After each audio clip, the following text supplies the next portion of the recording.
Hello my fellow weirdos, my name is Marie McWilliams and welcome back to my channel. For today's video we are going to be doing a review of I Will Make You Pay by Teresa Driscoll. As I said, we are reviewing I Will Make You Pay by Teresa Driscoll. This is your classic suspenseful crime thriller. It is about an investigative journalist by the name of Alice who finds herself the target of a demented stalker. This guy comes to her every Wednesday and does something increasingly creepy, which is escalating towards violence and perhaps to deadly consequences. With the help of a private investigator by the name of Matthew Hill, she has to try and work out who is targeting her, why they're targeting her, and what the hell Wednesday has to do with anything anyway. What did I think? I give this book 4 out of 5. I really like the premise. I think that it is a suspenseful, well-paced read. And it managed to actually surprise me, which is rare with crime books. Let me delve into that a little bit further. I read a lot of crime fiction. I watch a lot of crime fiction, and I was basically raised on Agatha Christie. So I'm that person that will go to the cinema and like 2 minutes in will be like, okay, so that's the killer. Or like a few chapters into a book, be like, ah, yeah, that's the bad guy. And 9 times out of 10, I tend to be right. With this book, it happened in that sense that, yes, I knew who the bad guy was pretty much straight away. But his motive completely eluded me. I did not understand why they were being targeted. I didn't understand why she was being targeted on Wednesday. And I basically didn't find out until right at the very end when the bad guy does their big monologue and explains to the victim what the whole thing was about.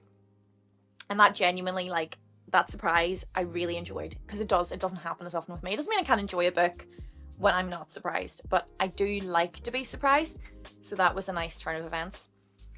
I really like Matthew Hill's character. He is an ex-police officer turned private investigator. I love him. He's very empathetic, he's very relatable. His sort of struggles between family life and work, the effects that his career has had on him over the years, I find that all quite fascinating, and I would be very interested in reading more from him, perhaps like a Matthew Hill series. Teresa, if you're listening, totally interested in that. Alice, though, kind of annoyed me, and that's why I did give it 4 out of 5.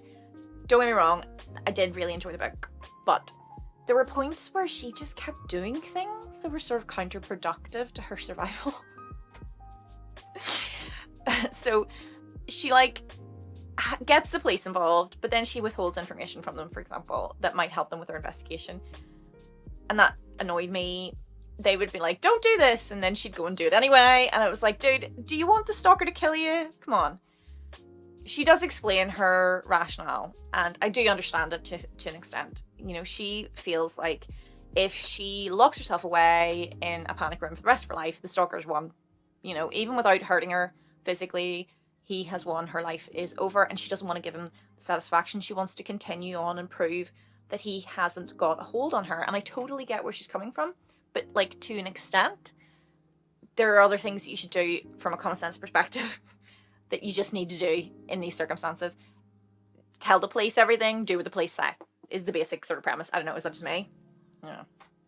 But anyway, so that, she irked me. That's the word. She irked me slightly. So that's why I marked it down and gave it 4 out of 5. But overall, I genuinely enjoyed this book. It is one of those great, just sort of brain fluffy, get down crime books that you can take on holiday, that you can just read all in one go. And I would really recommend it. I'm definitely going to be looking into Teresa's writing again. Check out more of her books. What about you guys? Have you read it? What did you think? Let me know in the comments down below. But that's me for today, guys. Don't forget to subscribe or I'll stalk you. No, I'm kidding. I'm not creepy or weird. Well, no, I am creepy and weird, but I'm not a stalker, creepy and weird. Just subscribe, okay? Then no issues. Don't forget to hit the bell button so you get a notification every time I post new content. But that's me for now. Bye.